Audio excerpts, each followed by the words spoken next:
Praise the lord. ప్రభు అయిన యేసుక్రీస్తు నామంన మీ అందరికీ శుభములు తెలియపరుస్తా ఉన్నాను.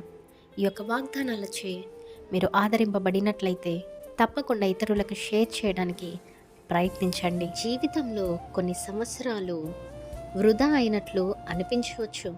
కోల్పోయిన అవకాశాలు, బాధలు, అనారోగ్యము, నిరాశలు, కన్నీళ్ళు మీ హృదయాన్ని భారంగా చేయవచ్చు. కానీ దేవుడు పునరుద్ధరణ చేసే దేవుడు.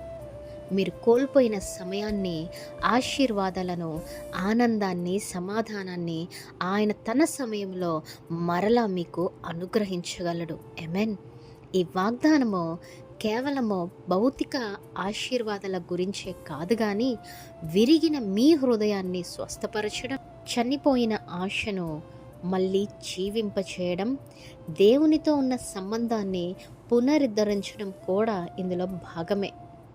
కాబట్టి పశ్చాత్తాపంతో ఆయన వైపు తిరిగిన ప్రతి ఒక్కరిని దేవుడు ఎప్పుడు కూడా విడిచిపెట్టడు అనేసి గమనించండి. ఈరోజు నీవు కోల్పోయిన దాని గురించి ఏడవకుండా దేవుడు చేయబోయే పునరుద్ధరణ కోసము విశ్వాసముతో ఎదురుచూడు. మనుష్యులు తీసివేసిన దాన్ని దేవుడు తిరిగి ఇవ్వగలడు.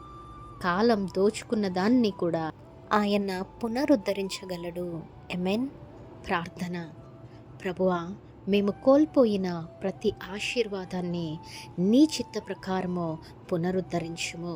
మా నిరాశను నిరీక్షణగా, మా కన్నీళ్లను సంతోషముగా మార్చుము. నీ సమయాన్ని నమ్మి ఎదురుచూడుటకు మాకు విశ్వాసమును అనుగ్రహించుము. యేసు నామములో ప్రార్థించుచున్నాము తండ్రి. Amen. Praise the lord. Have a great day.